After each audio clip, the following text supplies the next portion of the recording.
फैज़ान अय्याम अल्हम्दुलिल्लाहि रब्बिल आलमीन वस्सलातु वस्सलामु अला सय्यिदिल मुरसलीन अम्मा बाद फ़अऊज़ु बिल्लाहि मिनश शैतानिर रजीम बिस्मिल्लाहिर रहमानिर रहीम। फैज़ान अय्याम अत्तार जी दुआ या अल्लाह पाक जेको भी 25 सफ़न जो रिसालो फैज़ान अय्याम पढ़ी या ॿुधी वठे उनखे बरकत वारनि ॾींहंनि जे सदक़े पंहिंजनि प्यारनि में शामिल फरमाए ऐं खेसि माउ पीउ समेत जन्नतुल फिरदौस में बेहिसाब दाखिला नसीब फरमाए। आमीन बिजाहे ख़ातमिन नबीयीन सल्लल्लाहु अलैहि वसल्लम। दुरूद शरीफ जी फजीलत। अल्लाह पाक जे आखिरी नबी रसूल हाशिमी सल्लल्लाहु अलैहि वसल्लम जो फरमान आहे, जंहिं मूं ते हिकु दफ़ो दुरूद पाक पढ़ियो अल्लाह पाक उन ते 10 रहमतूं नाज़िल फरमाईंदो आहे, ऐं जेको मूं ते 10 दफ़ा दुरूद पाक पढ़ंदो अल्लाह पाक उन ते 100 रहमतूं नाज़िल फरमाईंदो आहे, ऐं जेको मूं ते 100 भेरा दुरूद पाक पढ़ंदो अल्लाह पाक उन जे ॿिन्ही अखियुनि जे विच में लिखी छॾींदो आहे त ही निफ़ाक़ ऐं दोज़ख जी बाहि खां आज़ाद आहे ऐं इन खे क़यामत जे ॾींहुं शहीदनि सां गॾु रखियो वेंदो। या नबी तुझ पे लाखों दुरूद व सलाम, इस पे है नाज मुझको हूँ तेरा गुलाम, अपनी रहमत से तू शाह खैरुल अनाम, मुझसे आसी का भी नाज बरदार है। सल्लु अलल हबीब सल्लल्लाहु अला मुहम्मद वालिही व स्वहाबिही व बारक वसल्लम। जुम्ओ मुबारक। जुमो मुबारक अज़मत, बरकत ऐं सवाब जे एतबार सां इम्तियाज़ी मक़ाम रखे थो। क़ुरान करीम में इन ई नाले सां हिकु मुकमल सूरत आहे जंहिंमें जुम्ए जे नमाज़ जो बि ज़िक्र आहे, छो त हिन ई ॾींहुं समूरी मख़लूक़ात वजूद में मुजतमअ याने गॾु थी, याने ख़ल्क़त जी तकमील हिन ई ॾींहुं थी। हज़रत आदम अलैहिस्सलाम जी मिट्टी बि हिन ई ॾींहुं गॾु थी ऐं हिन ई ॾींहुं माण्हू जुमे जे नमाज़ गॾु थी अदा कंदा आहिनि। इन्हनि ई सबबनि जे करे हिन खे जुम्ओ सॾियो वेंदो आहे। इस्लाम खां अॻु अहले अरब हिन खे अरूबा चवंदा हुआ। मिरातुल मनाजी 317/2। हिन मुबारक ॾींहं खे केतिरियूं ई तारीख़ी निस्बतूं ऐं ख़ासियतूं हासिल आहिनि। मिसाल तौरु अल्लाह पाक हज़रत आदम अलैहिस्सलाम खे जुम्ए जे ॾींहुं पैदा फरमायो, इन ई ॾींहुं खेनि ज़मीन ते लाथो वियो ऐं इन ई ॾींहुं खेनि वफ़ात ॾिनी वई। जुमे जे ॾींहं में हिकु घड़ी अहिड़ी आहे जो बानो उन वक़्तु जेको बि सुवाल कंदो आहे अल्लाह पाक खेसि अता फरमाईंदो आहे जेसि ताईं हराम जो सुवाल न करे। हिन ई ॾींहुं क़यामत क़ाइमु थींदी। को बि मुक़रब फ़रिश्तो आसमाननि ऐं ज़मीन में, हवा, जबलनि ऐं दरियाउनि में अहिड़ो न आहे जेको जुमे जे ॾींहं खां न टिजंदो हुजे। इब्न माजा 8/2 हदीस 1084। हिननि मुक़दस हस्तियुनि जो निकाह जुमे जे ॾींहुं थियो। हज़रत आदम अलैहिस्सलाम जो हज़रत हवा रज़ियल्लाहु अन्हा सां, हज़रत यूसुफ अलैहिस्सलाम जो हज़रत ज़ुलेखा रज़ियल्लाहु अन्हा सां, हज़रत मूसा अलैहिस्सलाम जो हज़रत सफ़ूरा रज़ियल्लाहु अन्हा सां, हज़रत सुलेमान अलैहिस्सलाम जो हज़रत बिल्क़ीस रज़ियल्लाहु अन्हा सां, हज़रत मुहम्मद मुस्तफ़ा सल्लल्लाहु अलैहि वसल्लम जो उम्मुल मुमिनीन हज़रत बीबी खदीजतुल कुबरा रज़ियल्लाहु अन्हा ऐं उम्मुल मुमिनीन हज़रत बीबी आयशा सिद्दीक़ा रज़ियल्लाहु अन्हा सां मुसलमाननि जे चौथे ख़लीफ़े हज़रत अलीउल मुर्तज़ा रज़ियल्लाहु अन्हु जो ख़ातून जन्नत हज़रत बीबी फ़ातिमतुज़ ज़हरा रज़ियल्लाहु अन्हा सां। हिन ई मुबारक ॾींहंनि खे मुसलमाननि जे ईद क़रार ॾिनो वियो आहे। सुनन कुबरा लिल बीहक़ी 447/1 हदीस 1427। जुमे खे सैयदुल अयाम याने ॾींहंनि जो सरदार फरमायो वियो आहे। मुस्तदरिक 567/1 हदीस 1065। जुमअतुल मुबारक ते नेकियुनि जो सवाब वधायो वेंदो आहे।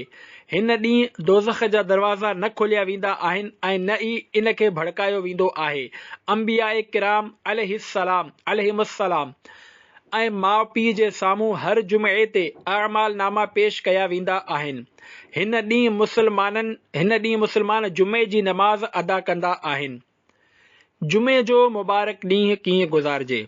प्यारा प्यारा इस्लामी भाइरो, जुमे जी शान ऐं अज़मत बाबति तव्हां ॼाणे चुका आहियो। हिन बरकत वारे ॾींहंनि जी मुबारक घड़ियुनि खे गुज़ारण लाइ बि असांजी मुकमल रहनुमाई कई वई आहे। अचो पढ़ो ऐं ॿुधो। जुमे जे ॾींहं जो रोज़ो। जुमे जो रोज़ो जन्नत वाजिब करण वारनि अमलनि मां हिकु आहे।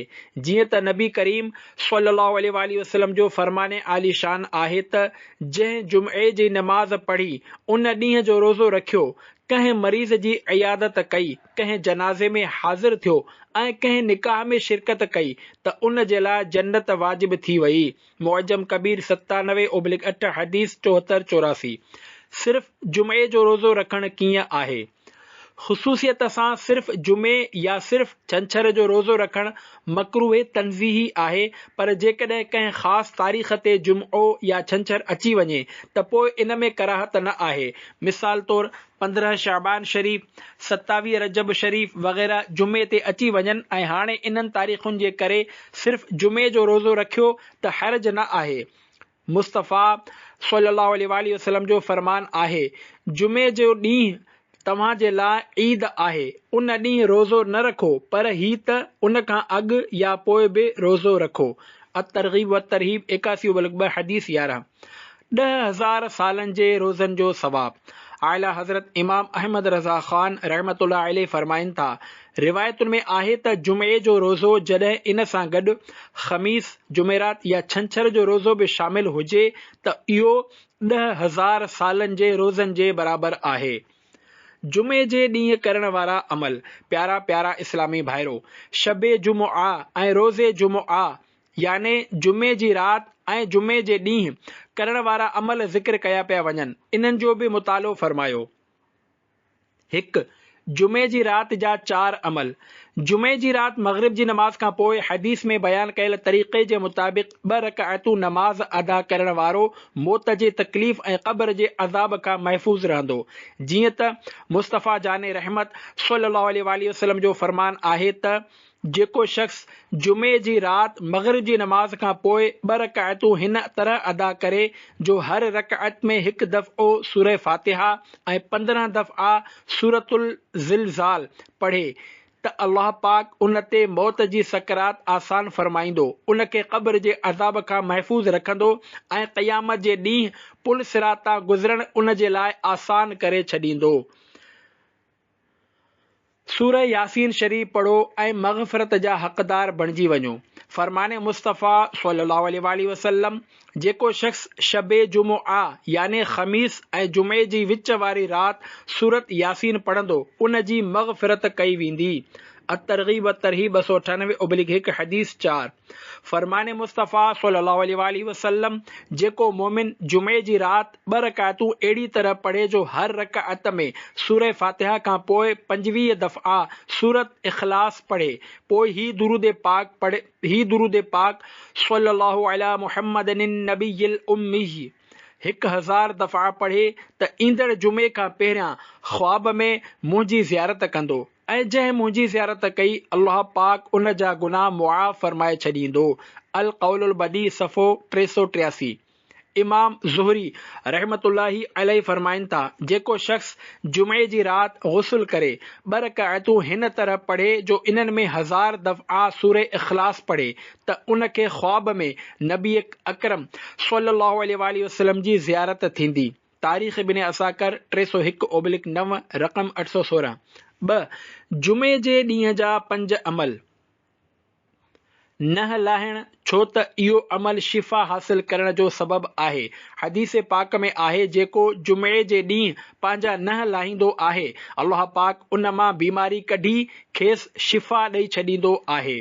हिते हिकु ॻाल्हि ज़हन नशीन करियो त जुमे जे ॾींहुं नह कटणु मुस्तहब आहे, पर जेकॾहिं नह घणा वॾा थी विया हुजनि त जुमे जो इंतज़ारु न कयो वञे, छो त वॾा नह रिज़्क़ में तंगीअ जो सबबनि मां हिकु सबबु आहे।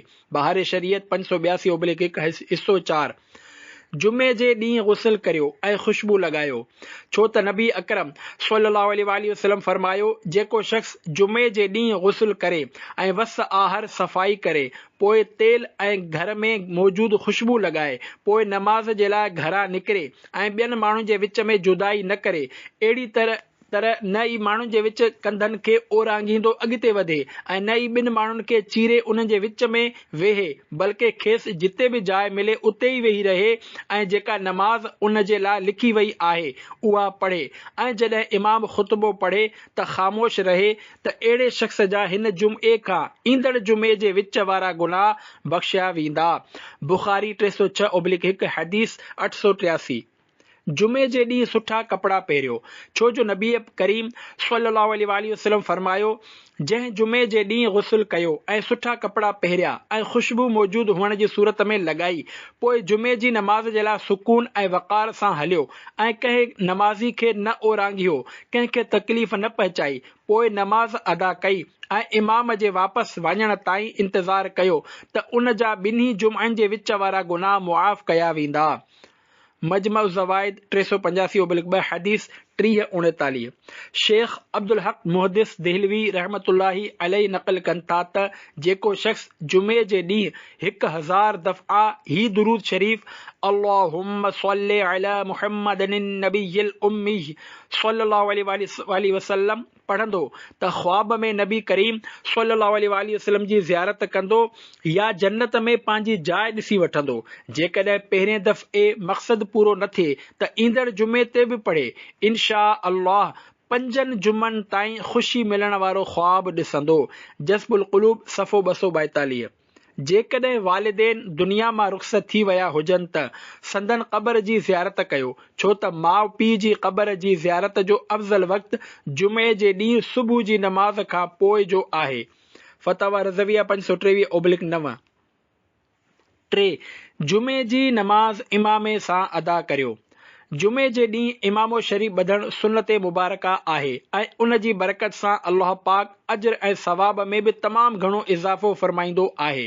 आका करीम सल्लल्लाहु अलैहि वसल्लम जो फरमान आहे, इमामे सां हिकु जुमओ पढ़णु बग़ैर इमामे जे 70 जुमआ पढ़णु बराबर आहे। जामे सग़ीर सफ़ो 314 हदीस 5101। जुमे जे ॾींहुं इमामो शरीफ़ ॿधी नमाज़ जुमा पढ़ण वारनि ते अल्लाह पाक ऐं उन जा फ़रिश्ता दुरूद मोकिलींदा आहिनि, जीअं त अल्लाह पाक जे नबी सल्लल्लाहु अलैहि वसल्लम इरशाद फरमायो, बेशक अल्लाह पाक ऐं उन जा फ़रिश्ता जुमे जे ॾींहुं इमामो ॿधण वारनि ते दुरूद मोकिलींदा आहिनि। मजमउ ज़वाइद 394/2 हदीस 3075। कंज़ुल उम्माल जुज़ 7 302/4 हदीस 2162। हज़रत अल्लामा इब्न हजर अस्क़लानी रहमतुल्लाही अलैहि फरमाइनि था, अल्लाह पाक जे दुरूद मोकिलण जो मतिलबु रहमत नाज़िल करणु आहे ऐं फ़रिश्तनि जे दुरूद मोकिलण जो मतिलबु इस्तिग़फ़ार करणु आहे। 4. जुमे जी नमाज़ खां पोइ ही दुआ घुरो। शारह बुखारी हज़रत अल्लामा अहमद बिन मोहम्मद क़स्क़लानी रहमतुल्लाही अलैहि वफ़ात 923 हिजरी, हज़रत इमाम अब्दुल्ला याफ़िई रहमतुल्लाही अलैहि वफ़ात 768 हिजरी खां लिखनि था त नमाज़ जुमआ खां पोइ ही दुआ करणु घुर्जे, अल्लाहुम्मा या ज़ल मन्नि वला युमन्नु अलैक या ज़ल जलाल वल इकराम या ज़त तौल ला इलाहा इल्ला अंत ज़हरुल लाजीन व जारुल मुस्तजीरीन व मअमनुल ख़ाइफीन इन कुंत कतबतनी शक़िय्यन औ महरूमन औ मुक़त्तरन अलैया फिर रिज़्क़ फमहु शक़ावती व हिरमानी व इक़तार रिज़्क़ी व अस्बितनी इंदक सईदम मरज़ूक़म मुवफ़्फ़क़न लिल खैरात फ़इन्नक क़ुल्त फ़ी किताबिकल अज़ीज़िल मुनज़्ज़ली अला नबिय्यिकल मुरसली यम्हुल्लाहु मा यशाअु व यस्बित व इंदहु उम्मुल किताब। सिपारो 13 सूरह रअद आयत 39। नंबर 5. जुमे जे ॾींहं जा कुझु ॿिया अमल। हुज़ूर नबी करीम सल्लल्लाहु अलैहि वसल्लम इरशाद फरमायो, जेको शख़्स जुमे जे ॾींहुं मूं ते 80 दफ़ा दुरूद पाक पढ़ंदो, अल्लाह पाक उन जा 80 सालनि जा गुनाह मुआफ़ फरमाईंदो। अर्ज़ कयो वियो, या रसूल अल्लाह सल्लल्लाहु अलैहि वसल्लम, अव्हां ते दुरूद कीअं मोकिलियूं? फरमायाऊं, हीअं चओ, अल्लाहुम्मा सल्लि अला मुहम्मदिन अब्दिक व नबिय्यिक व रसूलिकन नबिय्यिल उम्मी, याने ए अल्लाह पाक पंहिंजे ख़ासि बाने पंहिंजे नबी ऐं पंहिंजे रसूल नबी उम्मी हज़रत मुहम्मद सल्लल्लाहु अलैहि वसल्लम ते रहमत नाज़िल फरमाए। इहयाउल उलूम 251/1। सरकार मदीना सल्लल्लाहु अलैहि वसल्लम इरशाद फरमायो, रोशन रात ऐं चमकंदड़ ॾींहुं याने जुमे जे रात ऐं जुमे जे ॾींहुं में मूं ते कसरत सां दुरूद शरीफ़ पढ़ो। सूरह कहफ जी तिलावत करियो। जीअं त नबी करीम सल्लल्लाहु अलैहि वसल्लम फरमायो, जेको शख़्स जुमे जे ॾींहुं सूरत कहफ पढ़ंदो आहे उन जी ऐं बेत अतीक याने खाने काबा जे विच में हिकु नूर रोशन कयो वेंदो आहे। शोबुल ईमान 474/2 हदीस 2444। फरमाने मुस्तफ़ा सल्लल्लाहु अलैहि वसल्लम आहे, जुमे जे ॾींहुं मूं ते दुरूद पाक जी कसरत करियो, छो त ही यौम मशहूद हाज़िरी जो ॾींहुं आहे। उन ॾींहुं फ़रिश्ता हाज़िर थींदा आहिनि ऐं जेको मूं ते दुरूद पाक पढ़ंदो आहे उन जे दुरूद पाक खां फ़ारिग़ थियण खां पहिरियां संदसि दुरूद मूं ताईं पहुची वेंदो आहे। इब्न माजा 291/2 हदीस 1637। नबी पाक सल्लल्लाहु अलैहि वसल्लम इरशाद फरमायो, जेको शख़्स जुमे जे ॾींहुं जामे मस्जिद में दाख़िल थिए ऐं जुमे जे ॾींहुं नमाज खां पहिरियां 4 रकातूं नमाज पढ़े ऐं हर रकात में अलहम्द सूरह फातिहा ऐं 50 दफ़ा कुल हुवल्लाहु अहद मुकम्मल सूरत पढ़े त उहो मरण खां पहिरियां जन्नत में पंहिंजो मक़ाम ॾिसी वठंदो या उनखे संदसि मक़ाम ॾेखारियो वेंदो। इहयाउल उलूम 267/1। जेकॾहिं का सख़्त मुश्किल या ज़रूरत पेश अची वञे त अरबा ख़मीस ऐं जुमो मुसलसल 3 ॾींहं रोज़ा रखे ऐं जुमे जो गुस्ल करे, नमाज़ जुमा लाइ वञे ऐं कुझु ख़ैरात बि करे, पोइ नमाज़ जुमा खां पोइ ही दुआ पढ़े, पंहिंजे मक़सद लाइ दिलि जी गहराईअ सां ऐं रोई रोई ख़ुदा खां दुआ घुरे त इंशा अल्लाहुल करीम उन जी दुआ ज़रूर क़बूल थींदी।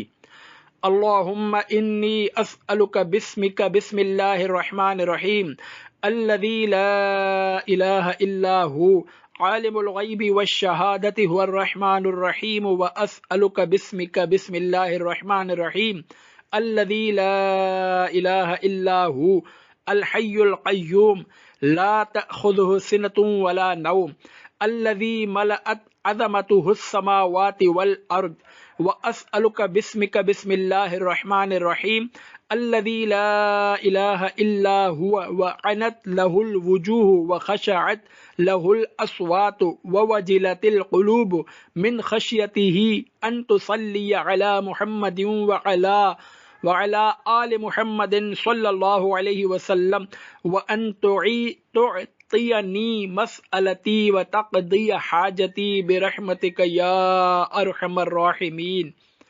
नोट: लफ़्ज़ हाजती खां पोइ पंहिंजी ज़रूरत जे बारे में ज़िक्र करियो।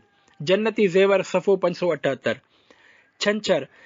छंछर जो ॾींहुं बि घणो बरकत वारो ऐं अज़मत वारो आहे। छंछर जे ॾींहं खे तारीख़ी एतबार खां बि केतिरियूं ई निस्बतूं हासिल आहिनि। नबी करीम सल्लल्लाहु अलैहि वसल्लम जंगे बदर जे लाइ 305 मुहाजिर ऐं अंसार सहाबा किराम रज़ियल्लाहु अन्हुम सां गॾु छंछर जे ॾींहुं मदीने मुनव्वरा खां रवाना थिया। पाण सल्लल्लाहु अलैहि वसल्लम हर छंछर ते कॾहिं सुवारी ते त कॾहिं पैदल क़ुबा तशरीफ़ वठी वेंदा हुआ। मुस्लिम सफ़ो 555 हदीस 3396। अल्लाह पाक छंछर जे ॾींहुं ज़मीन जे असल खे पैदा फरमायो। मुस्लिम सफ़ो 1149 हदीस 7054। अल्लाह पाक छंछर जे ॾींहुं हज़रत दाऊद अलैहिस्सलाम जे क़ौम जी 70,000 माण्हुनि ते मच्छीअ जे शिकार खे हराम फरमायो। अजाइबुल क़ुरान ग़राइबुल क़ुरान सफ़ो 34। क़ुरान पाक में योम सबत याने छंछर जे ॾींहं जो ज़िक्र 7 जायुनि ते आयो आहे। फ़ज़ाइलुल अय्याम वश्शुहूर सफ़ो 240। छंछर जो ॾींहुं कीअं गुज़ारिजे? प्यारा प्यारा इस्लामी भाइरो, दीन इस्लाम जहिड़ी तरह हर ॾींहं खे नेकियुनि में गुज़ारण लाइ असांजी रहनुमाई फरमाई आहे, ईअं ई छंछर जे ॾींहं खे बि नेकियुनि में गुज़ारण लाइ कुझु अमल ॿुधाया आहिनि, जिन ते अमल करण जी बरकत सां असांजो ही ॾींहुं बि ख़ैर ऐं बरकत वारो बणिजी सघे थो। छंछर जे ॾींहं जो रोज़ो इन ॾींहं जी मामूलात मां आहे त उन ॾींहुं रोज़ो रखियो वञे। जीअं हज़रत बीबी उम्मे सलमा रज़ियल्लाहु अन्हा खां रिवायत आहे त रसूलुल्लाह सल्लल्लाहु अलैहि वसल्लम अक्सर छंछर ऐं आचर जो रोज़ो रखंदा हुआ ऐं फरमाईंदा हुआ, ही ॿई छंछर ऐं आचर मुशरिकनि जे ईदुनि जा ॾींहं आहिनि ऐं मां चाहियां थो त इन्हनि जी मुखालिफ़त करियां। सहीह इब्न खुज़ैमा 218/3 हदीस 2167। छंछर जे ॾींहुं रोज़ो रखण जी तरग़ीब सां गॾोगॾु इन ॾींहुं रोज़ो रखण जी मुमानिअत बि आई आहे। जीअं त हज़रत अब्दुल्लाह बिन बुसर रज़ियल्लाहु अन्हु पंहिंजी भेण खां रिवायत कनि था त रसूलुल्लाह सल्लल्लाहु अलैहि वसल्लम फरमायो, छंछर जे ॾींहं जो रोज़ो फ़र्ज़ रोज़नि खां सवाइ न रखो। तिरमिज़ी 186/2 हदीस 744। हकीमुल उम्मत हज़रत मुफ्ती अहमद यार ख़ान नईमी रहमतुल्लाहि अलैह इन जी शरह में फरमाइनि था त नफ़ली रोज़ो फ़क़त छंछर जे ॾींहुं न रखो, छो त इन में यहूदियुनि सां मुशाबहत आहे। छो त उहे जेतोणीकि छंछर जे ॾींहुं रोज़ो न रखंदा आहिनि पर उन ॾींहं जे तमामु घणी ताज़ीम कंदा आहिनि। तव्हां जो इन ॾींहुं रोज़ो रखणु उन्हनि सां मुशाबहत थींदो। जमहूर उलमाए कराम रहमतुल्लाहि अलैहिम जो क़ौल आहे त हीअ मुमानिअत बे तंज़ीही आहे। जेकॾहिं छंछर सां गॾु कंहिं ॿिए ॾींहुं मिसाल तौरु आचर या जुमे जो बे रोज़ो रखियो वञे त न मुशाबहत रहंदी ऐं न ई मुमानिअत। मिरआतुल मनाजी 192/3। छंछर जे ॾींहुं करण वारा अमल। 1 छंछर जो बाबरकत सुबुह। मलफूज़ात आला हज़रत में आहे, अर्ज़ हुज़ूर हिकु इस्तिग़ासा पेश करणो आहे, याने कोर्ट में दरख़्वास्त दाख़िल करणी आहे। इन जे लाइ कहिड़ो ॾींहुं मुनासिब आहे? इरशाद, इन जे लाइ को ख़ासि ॾींहुं मुक़ररु न आहे, पर हदीस शरीफ़ में इरशाद आहे त जेको शख़्स कंहिं हाजत जे लाइ छंछर जे ॾींहुं सुबुह जो सिज उभरण खां पहिरियां पंहिंजे घर खां निकिरे त उन जी हाजत रवाई याने हाजत पूरी थियण जो मां ज़ामिन आहियां, याने ज़िम्मेवार आहियां। मसनदुल फिरदौस 519/3 हदीस 56-20। 2 सैयदना फारूक़ आज़म जो तरीक़ो। मुसलमाननि जा ॿिया नंबर ख़लीफ़ा हज़रत उमर फारूक़ आज़म रज़ियल्लाहु अन्हु हर छंछर जे ॾींहुं मदीने शरीफ़ जे मथाईअ वारे हिसे ॾांहुं तशरीफ़ खणी वेंदा हुआ। जेकॾहिं पाण रज़ियल्लाहु अन्हु उते कंहिं ग़ुलाम खे अहिड़ो कमु कंदे ॾिसंदा हुआ जंहिंजी उनखे ताक़त न हूंदी हुई त पाण रज़ियल्लाहु अन्हु उन जो संदसि कम में हथु वंडाईंदा हुआ। इहयाउल उलूम 275/2। प्यारा प्यारा इस्लामी भाइरो, असांखे बि हिन ॾींहुं ग़रीबनि ऐं कमज़ोर माण्हुनि जी मदद करणु घुरिजे। अहिड़ी तरह ॿिए ख़लीफ़े हज़रत उमर फारूक़ आज़म रज़ियल्लाहु अन्हु जे तरीक़े ते बि अमल थी वेंदो। आचर। आचर अज़मतुनि ऐं बरकतुनि वारो ॾींहुं आहे। आचर खे केतिरियूं ई तारीख़ी निस्बतूं ऐं ख़ासियतूं हासिल आहिनि। मिसाल तौरु अल्लाह पाक आचर जे ॾींहुं 3 क़िस्मनि जा तारा पैदा कया। ही 7 समुंड बि हिन ई ॾींहुं पैदा थिया। 1 तबरिस्तान, 2 बहरे करमान, 3 बहरे कुलज़ुम, 4 बहरे हिंद, 5 बहरे ओमान, 6 बहरे रूम, 7 बहरे मग़रिब। हिन ई ॾींहुं अल्लाह पाक बाहि 7 ज़मीनूं इंसान सां गॾु संदसि सजदे करण वारा उज़वा याने 2 हथ, 2 पेर, गोॾा ऐं मुंहुं तख़लीक़ कया ऐं 7 ई ॾींहं पैदा कया। आचर जे ॾींहुं ज़मीन खेड़ण, वण लॻाइण ऐं घर जी तामीर करण बरकत जो बाइस आहे। आचर जो ॾींहुं कीअं गुज़ारिजे? प्यारा प्यारा इस्लामी भाइरो, अॼुकल्ह केतिरनि ई मुल्कनि ऐं वॾनि शहरनि में आचर जे ॾींहुं अक्सरियत जी मोकल हूंदी आहे, जंहिंजे करे राति जो देर सां सुम्हण ऐं आचर ते सुबुह जो देर सां उथण जो रवाज आहे, जंहिं करे हिकु तादाद नमाज़ फजर खां महरूम रहिजी वेंदो आहे। कुझु अहिड़ा बि माण्हू आहिनि जेके बग़ैर कंहिं सबब जे घिटियुनि, महलनि या घर में सॼी राति जागी फुज़ूल ॻाल्हियुनि में वक़्तु बर्बाद कंदा आहिनि ऐं कुझु माण्हू तरह तरह जे गुनाहनि में मशगूल रहंदा आहिनि। जेकॾहिं हिन ॾींहं खे असां अल्लाह पाक जी इबादत, क़ुरान पाक जी तिलावत ऐं ज़िक्र ऐं दुरूद जी कसरत में गुज़ारियूं त इन जी बरकत सां असांजे अमाल नामे में नेकियुनि जो ज़ख़ीरो गॾु थी वेंदो।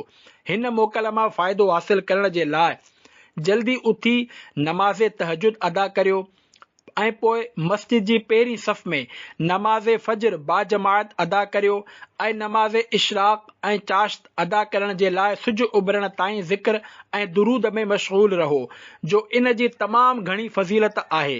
जीअं हदीस पाक में आहे त जेको शख़्स फजर जी नमाज़ जमात सां पढ़े पोइ वेही ख़ुदा जो ज़िक्र कंदो रहे एसिताईं जो सिज बुलंद थी वञे ऐं पोइ 2 रकातूं पढ़े त उन खे हिकु हज ऐं हिकु उमिरे जो सवाब मिलंदो। तिरमिज़ी 100/2 हदीस 586। हिन ॾींहं जी सुठी शुरूआत सां गॾु फ़राइज़ ऐं वाजिबात जी अदायगी खां सवाइ समूरो ॾींहुं नेकियुनि में मशगूल रहो। इंशा अल्लाह इन जूं तमामु घणियूं बरकतूं नसीब थींदियूं। हिन ॾींहं जे बारे में अहादीस मुबारका में बुज़ुर्गान दीन रहमतुल्लाहि अलैहिम जे क़ौलनि जी रोशनी में कुझु नफ़िल ऐं वज़ीफ़ा पढ़ो ऐं इन्हनि ते अमल जी कोशिश करियो। आचर जो रोज़ो मुमकिन हुजे त उन ॾींहं जो रोज़ो रखो छो त असांजा प्यारा आका सल्लल्लाहु अलैहि वसल्लम अक्सर छंछर ऐं आचर जो रोज़ो रखंदा हुआ ऐं फरमाईंदा हुआ ही ॿई छंछर ऐं आचर मुशरिकनि जे ईद जा ॾींहं आहिनि। मां चाहियां थो त उन्हनि जी मुखालिफ़त करियां। मशहूर मुफ़सिर हज़रत मुफ्ती अहमद यार ख़ान नईमी रहमतुल्लाहि अलैहि हिन हदीस पाक जी शरह में फरमाइनि था त छंछर जो ॾींहुं यहूदियुनि जी ईद आहे ऐं आचर जो ॾींहुं ईसायुनि जी ईद आहे। इन्हनि ॾींहंनि में हू ख़ूब खाईंदा पीअंदा आहिनि ऐं ऐश इशरत कंदा आहिनि। असां इन्हनि जी मुखालिफ़त में रोज़ो रखियो। मिरआतुल मनाजी 194/3। आचर जे ॾींहुं करण वारा अमल। 1 हाजत रवाई जा 2 अमल। हुज़ूर नबी पाक सल्लल्लाहु अलैहि वसल्लम इरशाद फरमायो आचर जे ॾींहुं नमाज जी कसरत सां अल्लाह पाक जी वहदानियत बयान करियो छो त अल्लाह पाक हिकु आहे उन जो को बि शरीक न आहे। जंहिं आचर जे ॾींहुं नमाज़ ज़ोहर जे फ़र्ज़ ऐं सुन्नतुनि खां पोइ 4 रकातूं नमाज़ पढ़ी पहिरीं रकात में सूरत फातिहा ऐं तंज़ीलु सजदा सूर सजदा पढ़ी ॿिए में सूर फातिहा ऐं सूर मुल्क पढ़ी पोइ तशहुद पढ़ी सलाम फेरायो ऐं आख़िरी 2 रकातुनि जे लाइ बीठो ऐं इन्हनि में सूर फातिहा ऐं सूरत जुमआ जी तिलावत कई ऐं अल्लाह पाक खां पंहिंजी हाजत रवाई जे लाइ दुआ घुरी त अल्लाह पाक जे ज़िम्मे ते आहे त संदसि हाजत पूरी फरमाए। इहयाउल उलूम 266/1। जेको ज़रूरतमंद आचर जे ॾींहुं सिज उभरण जे वक़्तु 10 दफ़ा सूरतुल काफ़िरून पढ़े उन जो कमु थी वेंदो। जन्नती ज़ेवर सफ़ो 604। अंबियाए कराम सां गॾु जन्नत में दाख़िला। हज़रत अनस बिन मालिक रज़ी अल्लाहु अन्हु खां रिवायत आहे त जेको शख़्स आचर जी राति 20 रकातूं नमाज़ पढ़े ऐं हर रकात में सूर फातिहा खां पोइ 50 दफ़ा सूर इख़लास क़ुल हुवल्लाहु अहद ऐं हिकु दफ़ो मुअव्वज़तैन सूरत फलक ऐं नास पढ़े पोइ 100 दफ़ा इस्तिग़फ़ार करे पोइ पंहिंजे लाइ ऐं पंहिंजे वालिदैन जे लाइ 100 दफ़ा मग़फ़िरत जी दुआ घुरे 100 दफ़ा नबी करीम सल्लल्लाहु अलैहि वसल्लम ते दुरूद पाक पढ़े पंहिंजी ताक़त ऐं क़ुव्वत खां बराअत जो इज़हार करे ऐं अल्लाह पाक जी पनाह घुरे ऐं चवे अशहदु अल्ला इलाहा इल्लल्लाहु वहदहु ला शरीक लहू व अशहदु अन्न आदम सफ़वतुल्लाहि व फितरतुहु व इब्राहीम खलीलुल्लाहि व मूसा कलीमुल्लाहि व ईसा रूहुल्लाहि व मुहम्मदन हबीबुल्लाहि। याने मां शाहिदी थो ॾियां त अल्लाह पाक खां सवाइ को बि माबूद न आहे।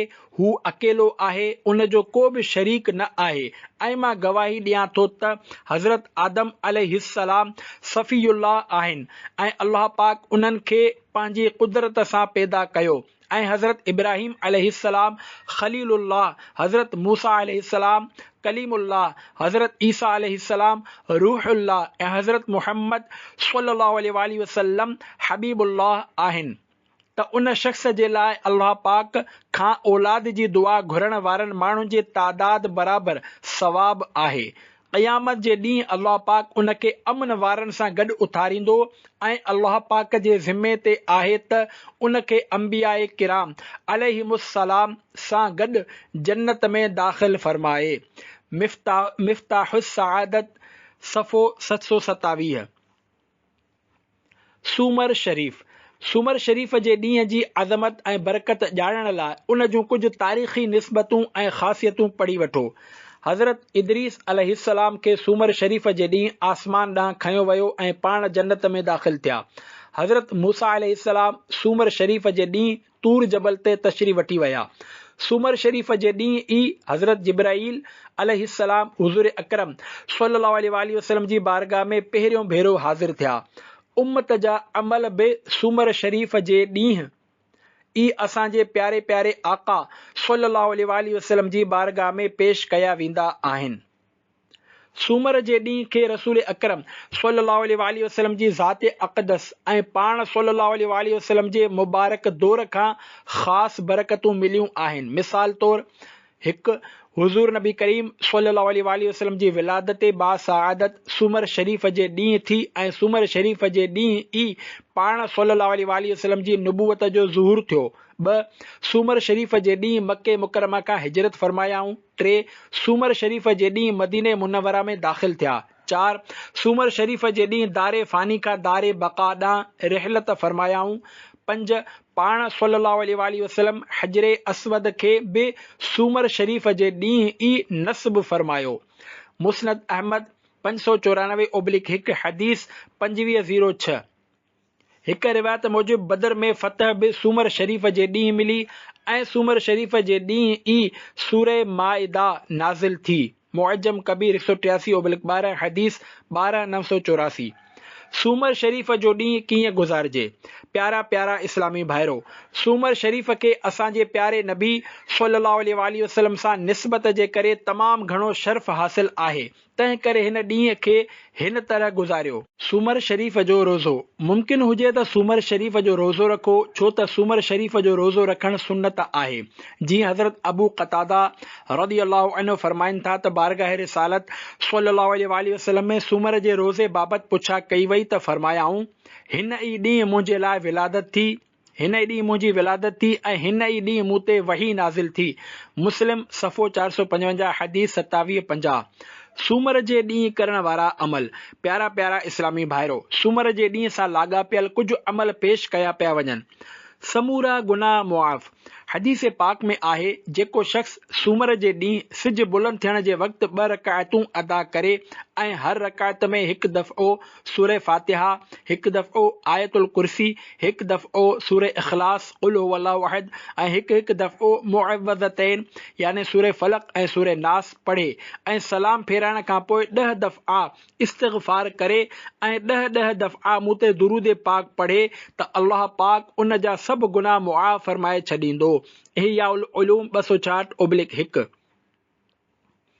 जेको शख़्स सूमर जी राति 4 रकातूं नमाज़ पढ़े, पहिरीं रकात में हिकु दफ़ो सूरह फातिहा ऐं 10 दफ़ा क़ुल हुवल्लाहु अहद पढ़े, ॿी रकात में हिकु दफ़ो सूरह फातिहा 20 दफ़ा क़ुल हुवल्लाहु अहद पढ़े, टीं रकात में हिकु दफ़ो सूरह फातिहा ऐं 30 दफ़ा क़ुल हुवल्लाहु अहद पढ़े, चौथीं रकात में हिकु दफ़ो सूरह फातिहा ऐं 40 दफ़ा क़ुल हुवल्लाहु अहद पढ़े, पोइ सलाम फेराए 75 दफ़ा क़ुल हुवल्लाहु अहद पढ़े, पोइ पंहिंजे ऐं पंहिंजे वालिदैन जे लाइ 75 दफ़ा इस्तिग़फ़ार करे, पोइ अल्लाह पाक खां पंहिंजी हाजत घुरे त अल्लाह पाक जे ज़िम्मे ते आहे त उन जी हाजत पूरी फरमाए। इहिया उलूम 268/1। जेको शख़्स 2 रकातूं नमाज़ पढ़े, हर रकात में 15 दफ़ा सूरह फातिहा, 15 दफ़ा क़ुल हुवल्लाहु अहद ऐं 15 दफ़ा मुअव्वज़तैन यानी सूरह फलक ऐं सूरह नास पढ़े ऐं सलाम फेराइण खां पोइ 15 दफ़ा आयतुल कुर्सी पढ़े ऐं 15 दफ़ा अल्लाह पाक खां इस्तिग़फ़ार करे त उन जे लाइ अज़ीम सवाब ऐं वॾो अजर आहे। इत्तिहाफ़ुस सादतुल मुत्तक़ीन 630/3। अंगारो। अंगारो बि मुबारक ॾींहनि मां आहे। उन ॾींहुं खे तारीख़ी एतबार खां केतिरियूं ई निस्बतूं हासिल आहिनि। मिसाल तौर हिन ई ॾींहुं अल्लाह पाक पंहिंजे बरगुज़ीदा नबी हज़रत अयूब अलैहिस्सलाम खे शिफ़ा अता फरमाई। मुस्तदरिक 298/5 हदीस 75-56। हिन ई ॾींहुं अल्लाह पाक नबी करीम सल्लल्लाहु अलैहि वसल्लम के बैतुल मुक़द्दस खां काबा मुशर्रफा ॾांहुं मुंहुं करे नमाज़ पढ़ण जो हुकुम इरशाद फरमायो। सही इब्न हिब्बान 108/3 हदीस 17-13। हिन ई ॾींहुं सूरतुल हदीद नाज़िल थी ऐं हिन ई ॾींहुं अल्लाह पाक लोह खे पैदा फरमायो। मजमू ज़वाइद 154/5 हदीस 83-31। हिन ई ॾींहुं अल्लाह पाक जबलनि ऐं उन्हनि में मौजूदु फ़ाइदो पहचान वारनि शयुनि खे पैदा फरमायो। हिन ई ॾींहुं अल्लाह पाक जहन्नम खे पैदा कयो ऐं हिन ई ॾींहुं अल्लाह पाक मलकुल मौत अलैहिस्सलाम खे औलाद आदम जे रूहनि ते मुक़रर फरमायो। फैज़ुल क़दीर 3/1 तहतुल हदीस 8। अंगारे जो ॾींहुं कीअं गुज़ारिजे? प्यारा प्यारा इस्लामी भाइरो, अंगारे बाबति तव्हांखे मालूम थी चुको आहे। हिन मुबारक ॾींहं खे गुज़ारण जी तफ़सील हीअ आहे। अंगारे जो रोज़ो हुज़ूर नबी करीम सल्लल्लाहु अलैहि वसल्लम हिकु महीने छंछर, आचर ऐं सूमर जो जॾहिं त ॿिए महीने अंगारो, अरबा ऐं ख़मीस जो रोज़ो रखंदा हुआ। तिरमिज़ी 186/2 हदीस 746। अंगारे जे ॾींहुं कपिड़ा न कटियो। अंगारे जे ॾींहुं नओं कपिड़ो कटण खां बचणु घुरिजे। शेख अब्दुल हक मुहद्दिस देहलवी रहमतुल्लाही अलैहि हज़रत अलीउल मुर्तज़ा रज़ियल्लाहु अन्हु जो क़ौल लिखंदे फरमाइनि था त जेको कपिड़ो अंगारे जे ॾींहुं कटियो वेंदो त उहो कपिड़ो चोरी थी वेंदो या पाणीअ में ॿुॾी वेंदो या उन खे बाहि साड़े छॾींदी। कशफुल इल्तिबास सफ़ो 54। नोट: जॾहिं को शख़्स नओं लिबास पहिरे त 10 दफ़ा सूरत इन्ना अंज़लनाहु पढ़े, पाणीअ ते दम करे ऐं उन पाणीअ जा छंडा लिबास ते हणे त बरकत थींदी। अरबा जो ॾींहुं बि केतिरियूं ई इम्तियाज़ी ख़ासियतूं रखे थो ऐं इन ॾींहं खे बि तारीख़ी एतबार खां केतिरियूं ई निस्बतूं हासिल आहिनि। मिसाल तौरु अरबा जे ॾींहुं अल्लाह पाक 7 काफ़िरनि खे 7 शयुनि सां हलाक कयो। औज बिन उनक, जंहिंजी उमिरि 4500 साल हुई ऐं संदसि क़द सभिनी खां वॾो हो, खे हुदहुद पखीअ जे ज़रिए हलाक फरमायो। 2 क़ारून खे ख़स्फ़ ज़मीन में दॿाइण जे वसीले। 3 फ़िरऔन ऐं उन जे लश्कर खे दरिया जे वसीले। 4 नमरूद मलऊन खे मच्छर जे ज़रिए। 5 क़ौमे लूत खे पत्थरनि सां। 6 शद्दाद बिन आद खे हज़रत जिब्राईल अलैहिस्सलाम जे आवाज़ सां। 7 क़ौमे आद खे तेज़ हवा जे ज़रिए। हज़रत अबू हुरैरा रज़ियल्लाहु अन्हु खां रिवायत आहे त जंहिं अरबा या छंछर जे ॾींहुं हिजामा करायो, पोइ उहो पंहिंजे जिस्म में बरस ॾिसे त उहो पंहिंजो पाण खे ई मलामत करे। जामिउ सग़ीर सफ़ो 508 हदीस 83-28।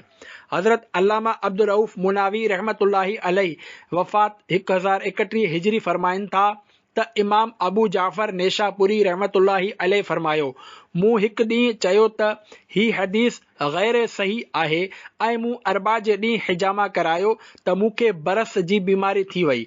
पोइ मां ख्वाब में रसूलुल्लाह सल्लल्लाहु अलैहि वसल्लम जी ज़ियारत सां मुशर्रफ थियुसि त मूं पाण सल्लल्लाहु अलैहि वसल्लम सां इन मर्ज़ जी शिकायत कई, जंहिं ते पाण सल्लल्लाहु अलैहि वसल्लम फरमायो, तूं मुंहिंजी हदीस जी इहानत करण खां बच, याने तूं मुंहिंजी हदीस जी मुखालिफ़त कई, इन करे हिन मर्ज़ में मुब्तला थियो आहीं। फैज़ुल क़दीर 45/6 तहतुल हदीस 83-28। बुज़ुर्गान दीन रहमतुल्लाही अलैहिम तदरीस जे मजलिस जी शुरूआत अरबा जे ॾींहुं कंदा आहिनि, छो त इल्म नूर आहे, तंहिं करे इन जी इब्तिदा नूर जे ॾींहुं ई मुनासिब आहे। अरबा जो ॾींहुं कीअं गुज़ारिजे? प्यारा प्यारा इस्लामी भाइरो, अरबा जी निस्बतुनि ऐं इम्तियाज़ी ख़ासियतुनि खे ॼाणण खां पोइ उन ॾींहुं करण वारनि कुझु मुंतख़ब अमलनि जो तफ़सील पढ़ो। ॿुधो। अरबा जो रोज़ो। हज़रत मुस्लिम क़रशी रज़ियल्लाहु अन्हु रिवायत कनि था त मां हुज़ूर अकरम सल्लल्लाहु अलैहि वसल्लम खां सॼी ज़िंदगीअ जा रोज़ा रखण बाबति पुछियो, जंहिं ते पाण सल्लल्लाहु अलैहि वसल्लम फरमायो, तुंहिंजे घर वारनि जो बि तुंहिंजे मथां हक़ आहे, रमज़ान जा रोज़ा रख, इन खां पोइ वारे महीने जा रोज़ा रख ऐं हर अरबा ऐं ख़मीस जे ॾींहुं रोज़ो रखंदो कर, ॼण त तूं सॼी ज़िंदगी रोज़ा बि रखिया ऐं इफ़्तार बि कयो। तिरमिज़ी 187/2 हदीस 748।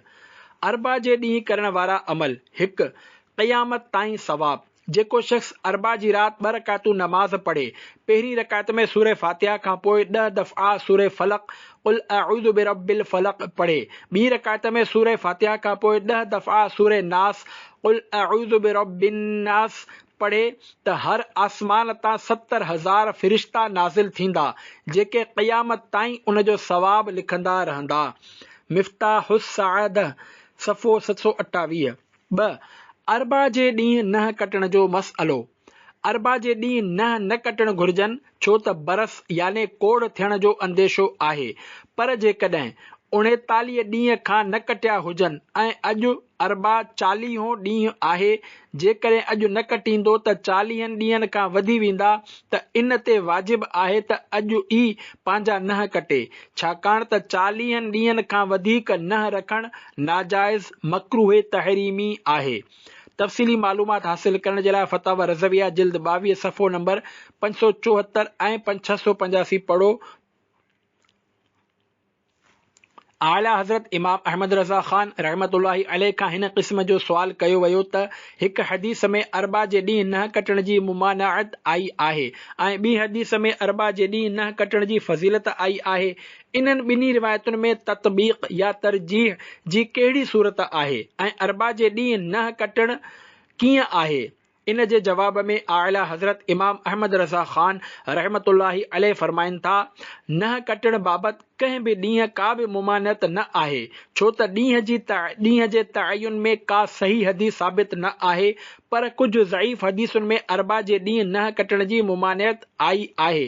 तंहिं करे जेकॾहिं अरबा जो ॾींहुं वजूब जे ॾींहुं अची वञे, मिसाल तौरु 39 ॾींहं खां न कटिया हुआ, अॼु अरबा 40हों ॾींहुं आहे, जेकॾहिं अॼु न कटींदो त 40 ॾींहंनि खां वधी वेंदा, त इन ते वाजिब आहे त अरबा जे ॾींहुं ई कटे, छो त 40 ॾींहंनि खां वधीक नह रखणु नाजाइज़ ऐं मकरूह तहरीमी आहे। ऐं जेकॾहिं मज़कूरा सूरत न हुजे त अरबा खां सवाइ कंहिं ॿिए ॾींहं ते नह कटणु मुनासिब आहे, छो जो मना खे तरजीह हासिल आहे। फतावा रज़विया 685/22। नओं कमु अरबा जे ॾींहुं शुरू कयो वञे। को नओं कमु शुरू करणो हुजे त उन जे लाइ बि अरबा जो ॾींहुं तमामु घणो बाबरकत आहे। हदीस पाक में आहे, मा बुदिअ बिशैइ यौमल अरबआइ इल्ला तम्म, याने को बि अहिड़ो अमल न आहे जंहिंजी शुरूआत अरबा खां थी हुजे ऐं उहो मुकमल न थियो हुजे। कशफुल ख़फ़ा 163/2 तहतुल हदीस 2199। उम्मत जा जलीलुल क़द्र उलमा दर्स ऐं तदरीस जे मुआमिले में बि हिन हदीस पाक ते अमल कंदा हुआ, जीअं त हज़रत शेख बुरहानुद्दीन ज़रनूजी रहमतुल्लाहि अलैहि फरमाइनि था, असांजा उस्ताद शेखुल इस्लाम बुरहानुद्दीन साहिब हिदाया रहमतुल्लाहि अलैहि जी आदत हुई त पाण सबक़ अरबा जे ॾींहं खां ई शुरू फरमाईंदा हुआ ऐं इन ते हिकु हदीस रिवायत करे इन ते इस्तदलाल कंदे फरमाईंदा हुआ त रसूल अकरम सल्लल्लाहु अलैहि वसल्लम फरमायो, को बि अहिड़ो अमल न आहे जंहिंजी शुरूआत अरबा खां थी हुजे ऐं उहो मुकमल न थियो हुजे। सबक़ शुरू करण जो इहो ई तरीक़ो इमाम आज़म अबू हनीफ़ा रहमतुल्लाहि अलैहि जो बि हो ऐं पाण हिन हदीस खे पंहिंजे उस्ताद शेख क़वामुद्दीन अहमद बिन अब्दुल रशीद रहमतुल्लाहि अलैहि खां रिवायत कंदा हुआ ऐं मूं कुझु बाएतमाद माण्हुनि खां ॿुधो आहे त शेख अबू यूसुफ हमदानी रहमतुल्लाहि अलैहि हर नेक कम जी इब्तिदा अरबा जे ॾींहुं कंदा हुआ। अरबा जे ॾींहं खे हिकु ख़ुसूसियत हीअ बि हासिल आहे त अरबा उहो ॾींहुं आहे जंहिं ॾींहुं अल्लाह पाक नूर खे पैदा फरमायो ऐं अहिड़ी तरह ही ॾींहुं काफ़िरनि लाइ मनहूस ऐं मोमिननि जे लाइ मुबारक आहे। तालीम मुतअल्लिम सफ़ो 72-73। दुआ क़बूल थियण जी ख़ुशख़बरी। हज़रत जाबिर रज़ियल्लाहु अन्हु खां रिवायत आहे त हुज़ूर अकरम सल्लल्लाहु अलैहि वसल्लम सूमर, अंगारो ऐं अरबा 3 ॾींहं दुआ फरमाई। अरबा जे ॾींहुं 2 नमाज़ुनि ज़ुहर ऐं असर जे विच में दुआए मुस्तफ़ा सल्लल्लाहु अलैहि वसल्लम खे क़बूलियत जो शर्फ़ अता थियो ऐं संदन चेहरे अनवर ते ख़ुशी जा आसार ज़ाहिर थिया। हज़रत जाबिर रज़ी अल्लाहु अन्हु फरमाइनि था, इन खां पोइ मूंखे जॾहिं बि को अहम मसइलो या मुश्किल मुआमिलो पेश आयो त मां उन वक़्त जो इंतज़ारु कयो, याने अरबा जे ॾींहुं ॿिनि नमाज़ुनि ज़ुहर ऐं असर जे विच वारो, ऐं उन वक़्तु बारगाहे इलाही में दुआ कई त उहा क़बूलियत जे दर्जे खे पहुती। शुअबुल ईमान 397/3 हदीस 38-74। ख़मीस जो ॾींहुं तमामु घणो बरकत वारो आहे, छो त इन में बरकत जे लाइ पाण नबी करीम सल्लल्लाहु अलैहि वसल्लम ख़ासि दुआ कंदे इरशाद फरमायो, अल्लाहुम्मा बारिक लि उम्मती फी बुकूरिहा यौम खमीसिहा, याने ए अल्लाह मुंहिंजे उम्मत जे ख़मीस जे सुबुह में बरकत अता फरमाए। मसनद बाज़ार 448/11 हदीस 53-12। हिन ॾींहं खे तारीख़ी एतबार खां केतिरियूं ई निस्बतूं हासिल आहिनि। मिसाल तौरु हज़रत इब्राहिम अलैहिस्सलाम ख़मीस जे ॾींहुं मिस्र जे बादशाह वटि तशरीफ़ खणी विया ऐं उते हज़रत बीबी हाजरा रज़ी अल्लाहु अन्हा खे हासिल कयाऊं। ख़मीस जे ॾींहुं हज़रत यूसुफ अलैहिस्सलाम जा भाइर संदन दरबार में हाज़िर थिया ऐं नेमत हासिल कयाऊं। हज़रत यूसुफ अलैहिस्सलाम जो सॻो भाउ बिनयामीन मिस्र में दाख़िल थियो त हज़रत यूसुफ अलैहिस्सलाम खे हासिल कयाई। हज़रत याक़ूब अलैहिस्सलाम मिस्र में दाख़िल थिया त अमन हासिल कयाऊं। इमामुल अंबिया हज़रत मुहम्मद मुस्तफ़ा सल्लल्लाहु अलैहि वसल्लम मक्के मुकरमा में दाख़िल थिया त फ़तह ऐं नुसरत हासिल कयाऊं। असांजा प्यारा नबी सल्लल्लाहु अलैहि वसल्लम ख़मीस जे ॾींहुं सफ़र खे पसंदि फरमाईंदा हुआ।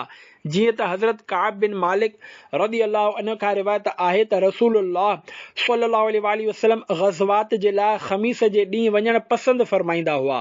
बुख़ारी 296/2 हदीस 29-50। अल्लामा मोहम्मद अब्दुर्रऊफ़ मुनावी रहमतुल्लाहि अलैहि वफ़ात 1031 हिजरी लिखनि था त ख़मीस जो ॾींहुं वॾो मुबारक ॾींहुं आहे, ख़ासि करे तलबे हाजत ऐं सफ़र शुरू करण जे लाइ। हज़रत सख़र रज़ी अल्लाहु अन्हु ख़मीस जे ॾींहुं सफ़र लाइ रवाना थींदा हुआ ऐं वॾा मालदार बणिजी विया। फैज़ुल क़दीर 133/2 तहतुल हदीस 1458 वधीक फरमाइनि था त इल्म हासिल करण लाइ सुबुह जो सवेर वेहणु मुस्तहब आहे ऐं इल्म जो शुरू करणु याने कंहिं दीनी किताब जी शुरूआत ख़मीस जे ॾींहुं ख़ासि करे सुबुह जो सवेर करणु तमामु घणो बहितर आहे। जेतोणीकि बुज़ुर्गान दीन रहमतुल्लाहि अलैहिम इल्म जी इब्तिदा अरबा जे ॾींहुं करणु फरमाई आहे, छो त अरबा योमे नूर आहे ऐं इल्म बि नूर आहे। न तंहिं हूंदे बि ख़मीस जे ॾींहुं इल्म शुरू करणु बरकत जो बाइस आहे। कुझु जामे इल्म ऐं विलायत वसियत फरमाईंदा आहिनि त तालीफ़ ऐं क़िराअत जी इब्तिदा सूमर ऐं ख़मीस ते करणु घुरिजे। फैज़ुल क़दीर 23/2 तहतुल हदीस 12-14। ख़मीस जो ॾींहुं कीअं गुज़ारिजे? प्यारा प्यारा इस्लामी भाइरो, ख़मीस बाबति अव्हां ॼाणे चुका आहियो। हिन मुबारक ॾींहं जे मुबारक घड़ियुनि खे इबादत में गुज़ारण जे लाइ तफ़सील हिन रीत आहे। ख़मीस जे ॾींहं जो रोज़ो मुमकिन हुजे त उन ॾींहं जो रोज़ो रखो, छो त ही असांजे प्यारे आका सल्लल्लाहु अलैहि वसल्लम जी सुन्नत आहे। जीअं त हज़रत उसामा बिन ज़ैद रज़ी अल्लाहु अन्हु फरमाइनि था त मूं बारगाह रिसालत में अर्ज़ कयो, या रसूल अल्लाह सल्लल्लाहु अलैहि वसल्लम, जॾहिं तव्हां रोज़ा रखंदा आहियो त ईअं लॻंदो आहे त अव्हां इफ़्तार न कंदा, याने मुसलसल रोज़ा रखंदा, ऐं जॾहिं अव्हां रोज़ा न रखंदा आहियो त ईअं लॻंदो आहे त सवाइ ॿिनि ॾींहंनि जे कॾहिं रोज़ा न रखंदा। ऐं इहे ॿ ॾींहं अहिड़ा आहिनि जो जेकॾहिं तव्हांजे रोज़नि जे विच में अची वञनि त ठीकु, न त अव्हां ख़ासि तौरु इन्हनि ॿिनि ॾींहंनि जा रोज़ा ज़रूरु रखंदा आहियो। दरियाफ़्त फरमायाऊं, इहे कहिड़ा ॾींहं आहिनि? मूं अर्ज़ कयो, सूमर ऐं ख़मीस। फरमायाऊं, ही उहे ॾींहं आहिनि जिन में रब्बुल आलमीन जी बारगाह में अमल पेश कया वेंदा आहिनि ऐं मां इन ॻाल्हि खे पसंदि कंदो आहियां त मुंहिंजा अमल रोज़े जी हालत में पेश कया वञनि। नसाई सफ़ो 387 हदीस 23-55। दुरूद पाक जी कसरत करियो। हिन ॾींहं जूं वधीक बरकतूं हासिल करण जे लाइ नबी पाक सल्लल्लाहु अलैहि वसल्लम जी बारगाह में घणे खां घणा दुरूद सलाम जा नज़राना पेश करियो, छो त हदीस पाक में आहे जॾहिं ख़मीस जो ॾींहुं ईंदो आहे त अल्लाह पाक फ़रिश्तनि खे मोकिलींदो आहे जिन वटि चांदीअ जा काग़ज़ ऐं सोन जा कलम हूंदा आहिनि ऐं उहे लिखंदा आहिनि त केरु केरु ख़मीस जे ॾींहुं ऐं जुमे जी राति मूं ते कसरत सां दुरूद पाक पढ़ी रहियो आहे। कंज़ुल उम्माल जुज़ 1 250/1 हदीस 2174। सल्लू अलल हबीब सल्लल्लाहु अला मुहम्मद व आलिहि व अस्हाबिहि व बारक वसल्लम।